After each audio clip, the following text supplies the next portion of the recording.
Depuis un siècle, notre quotient intellectuel avait tendance à toujours s'élever dans nos sociétés. Mais voici que plusieurs études récentes montrent un recul du QI moyen en Occident. Certains mettent en cause la pollution, d'autres notre monde hyper connecté. Mais ces problèmes existent aussi en Asie où, par contre, le QI ne cesse de progresser.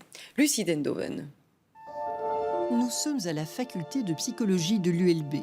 Laurence y réalise ce qu'on appelle un test de QI. Ces tests évaluent notre logique, notre raisonnement, notre rapidité d'action, en gros, nos facultés intellectuelles et rien d'autre.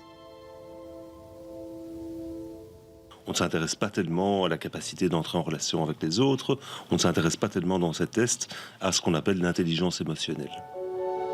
Depuis la fin de la guerre jusque récemment, les tests de QI montraient que notre cerveau évoluait plutôt bien. Mais au tournant des années 2000, plusieurs études attestent un recul généralisé du QI moyen en Occident. Certains incriminent notre monde hyper connecté. Toutes ces technologies font que, d'une certaine manière, une partie de notre mémoire, si vous voulez, s'externalise. On est de plus en plus dépendant de technologies externes qui nous permettent de trouver l'information facilement. Nous avons fait un test sur un campus universitaire. Est-ce que vous avez mémorisé les numéros de vos proches? Non, pas du tout. Non, tout est dans le répertoire du GSM. On n'a pas... Je connais même pas le numéro de ma maman, en fait. Pour vous, le smartphone, c'est un substitut à votre mémoire? Oui, et ça ne devrait pas l'être. Ça nous rend plus fainéants aussi, c'est vrai. C'est vrai, vous en avez conscience. On a conscience de ça, mais malheureusement, on aime être fainéant, je pense. On a pris cette habitude, je pense. Ouais. Sommes-nous devenus paresseux?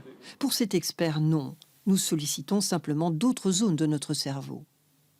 On sait combien le fait d'être sur écran stimule certaines zones cérébrales, comparativement à d'autres temps où effectivement c'était d'autres zones qui étaient stimulées.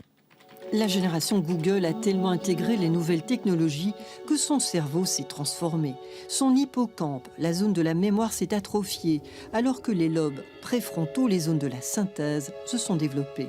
Je crois qu'aujourd'hui, effectivement, ce test ne permet pas d'évaluer toutes ces modifications contextuelles et donc de comment l'humain se situe par rapport à ces évolutions. Donc nous allons devoir adapter nos échelles de mesure par rapport aux nouvelles technologies, certainement. Nos tests de QI devraient donc mieux intégrer les nouvelles technologies. Mais comment expliquer dans ce cas les performances étonnantes réalisées en Asie, alors qu'eux aussi sont hyper connectés? À Hong Kong, Singapour, le QI moyen est de 108. En Corée du Sud, 106. Le premier pays européen à se hisser à la 5e place, c'est l'Italie, avec 102. Les petits Singapouriens nous dépassent dans tous les domaines. Ce n'est pas qu'ils nous dépassent, ils nous écrasent.